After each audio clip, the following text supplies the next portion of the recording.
Hello students, आप सभी का हमारे इस यूट्यूब चैनल में स्वागत है। स्टूडेंट्स, हम प्रोबेबिलिटी एंड स्टैटिस्टिक्स का पेपर सॉल्व कर रहे थे। क्वेश्चन नंबर 3B पे हम पहुंच चुके हैं। क्वेश्चन नंबर 3B है, the n candidate for a job has been ranked 1 2 3 n। ठीक है, each candidate has an equal chance of being selected for the job.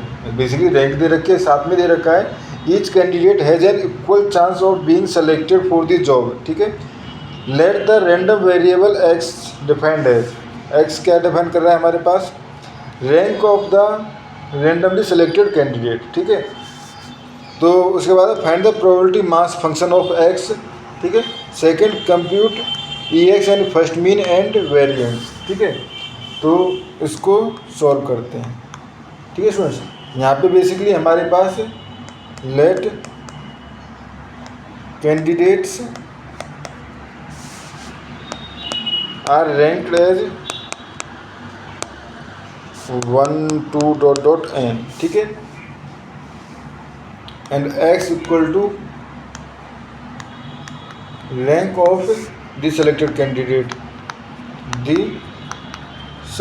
Candidate, तो प्रोबेबिलिटी, ठीक है, प्रोबेबिलिटी अगर हम डिफाइन करना चाहें तो बेसिकली प्रोबेबिलिटी मास फंक्शन हमारे पास गिवन क्या है, all and rank are equally likely, are सभी के इक्वल चांस है ना।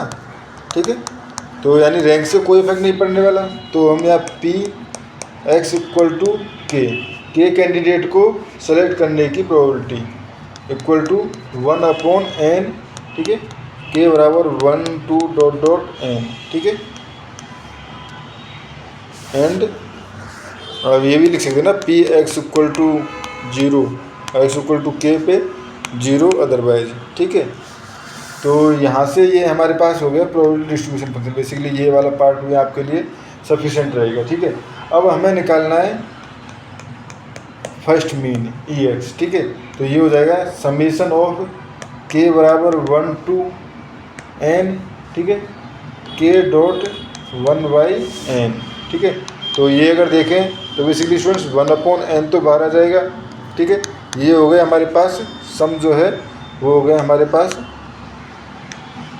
1 + 2 + n। ठीक है, इक्वल टू मैं इसको लिख सकता हूँ 1/n, और ये हो जाएगा n + 1/2। ठीक है, तो n से n कट गया। ठीक है, तो ई एक्स कितना हो गया, n + 1/2। ठीक है स्टूडेंट्स, ई एक्स जो हो गया n + 1/2। अब वेरिएंस x निकालने के लिए हमें चाहिए, वेरिएंस x का फॉर्मूला जो होता है वो होता है हमारे पास सेकंड मीन ऑफ स्क्वायर का मीन माइनस बेसिकली जो फर्स्ट मीन है उसका स्क्वायर है। यहाँ वेरिएबल्स का स्क्वायर होता है। ठीक है, तो अब पहले हम ई एक्स स्क्वायर निकालें, तो ये हो जाएगा हमारे पास समेशन ऑफ 1 to के बराबर 1 to n। ठीक है, 1/n, और ये हो जाएगा हमारे पास के स्क्वायर। ठीक है, तो ये हो गया आपका बेसिकली 1/n तो बाहर आ जाएगा, ये हो जाएगा 1 का स्क्वायर + 2 का स्क्वायर + n का स्क्वायर। और स्क्वायर ऑफ n टर्म्स का जो फॉर्मूला होता है वो होता है हमारे पास, देखो 1/n तो बाहर आ जाएगा, यहाँ पे हमारे पास फॉर्मूला आ जाएगा, वो होता है n + 1 एंड 2n + 1/6। ठीक है, तो n से n कट गया, तो ये आ गया हमारे पास n + 1 एंड 2n + 1/6। ठीक है, अब हम वेरिएंस अगर निकालना चाहें तो वेरिएंस इक्वल टू ये हमारे पास ई एक्स स्क्वायर, ये आ गया हमारे पास n + 1 एंड 2n + 1/6 माइनस ये हमारे पास ई एक्स स्क्वायर इस तरह से होता है। ठीक है, तो यानी n + 1/2 का स्क्वायर, तो ये हो जाएगा माइनस n + 1 का स्क्वायर अपॉन 4। ठीक है, देखो अब यहाँ पे इसको सॉल्व करने के लिए मैं क्या कर सकता हूँ, n + 1 कॉमन लेके, ठीक है, अपॉन 2 ये मैं कॉमन ले लेता हूँ। ठीक है, तो अंदर बचा 2n + 1/3, 2n + 1/3 माइनस n + 1 और ये हो गया हमारे पास 2। ठीक है, तो अंदर वाले टर्म का एलसीएम ले लेंगे n + 1/2। ठीक है, ये हो गए। अंदर वाली टर्म का एलसीएम जो है वो हो जाएगा हमारे पास 2n+1, बेसिकली एलसीएम 6 हो जाएगा, ठीक है। इधर 2 का मल्टीप्लाई इधर करेंगे तो 4n+2, इधर 3 का मल्टीप्लाई करेंगे तो -3n एंड -3, ठीक है। तो यहाँ पे हमारे पास बच जाएगा n+1, ठीक है।